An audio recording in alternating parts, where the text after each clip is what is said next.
विवेकानंद एक बहुत बड़े रिफॉर्मर हुए और जिन्होंने शिकागो के अंदर, अमेरिका, इंग्लैंड में बहुत जगह धर्म का प्रचार किया। वो कहते कि यदि वैसे पूजा करना जानते तो वो पूजा किसकी करते?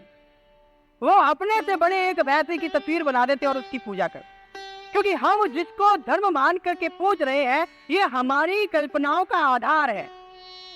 शास्त्र ग्रंथ इसको नहीं कह रहे, ये हमने अपनी कल्पना के आधार पे किया है। हमारी कल्पना के अंदर बहुत अच्छा इंग्लिश के अंदर कोटेशन आती है, God made man in his own image, कि परमात्मा ने मनुष्य को अपने जैसा बनाया। इसका अर्थ यह हुआ कि मनुष्य परमात्मा के जैसा है।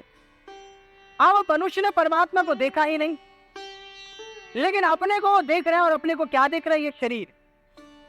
इसलिए उसने सोचा कि शायद परमात्मा भी ये शरीर होगा। उसने ये जानने की कोशिश नहीं की कि पहले परमात्मा था फिर मनुष्य बना। इसलिए पहले परमात्मा को जाने तब हम मनुष्य को जान पाएंगे। लेकिन उसने अपने आप को देखा, वो भी इस शरीर को देखा जो नश्वर है, जो सत्य नहीं है। इस कारण से उसने सोचा कि शायद परमात्मा भी ऐसा ही होगा, और उसने अपने जैसे परमात्मा को बना दिया। उसने सोचा कि मेरी 6 फुट की हाइट है तो परमात्मा 6 फुट का कैसे होना, मेरे बराबर थोड़ी ना होगा। इसलिए उसने 12 फुट की मूर्ति खड़ी कर दी।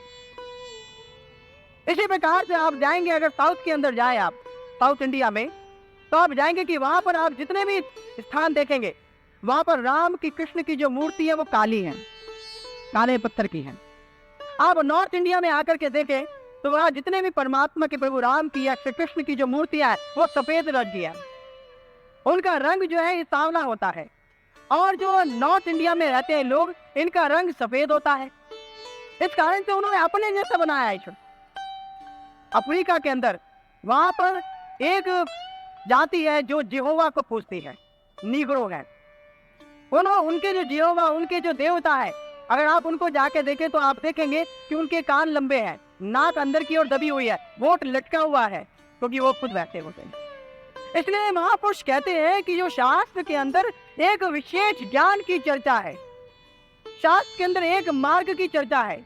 हम जिस चीज को कर रहे हैं ये केवल हमारी कल्पनाओं का आधार है, और इसके अंदर केवल हम उस धर्म के संकेतों को ही पकड़ के बैठे हैं।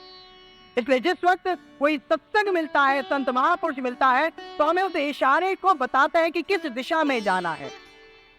इसलिए तुलसीदास जी कहते हैं कि कृतयुग तेता द्वापर पूजा मक अरु जोग, जो गति होए तो कली हरि नाम ते पावही लोग।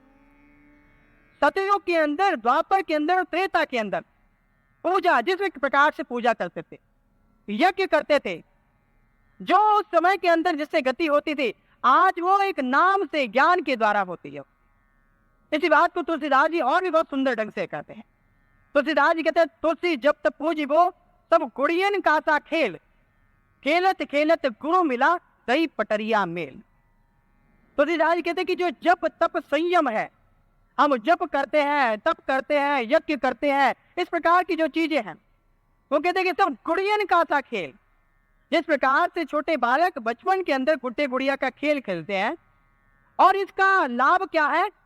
खेलत खेलत गुरु मिला।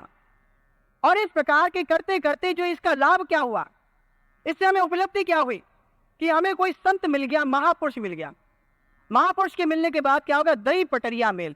और हमें ये भेद मालूम चल गया कि भेद क्या है।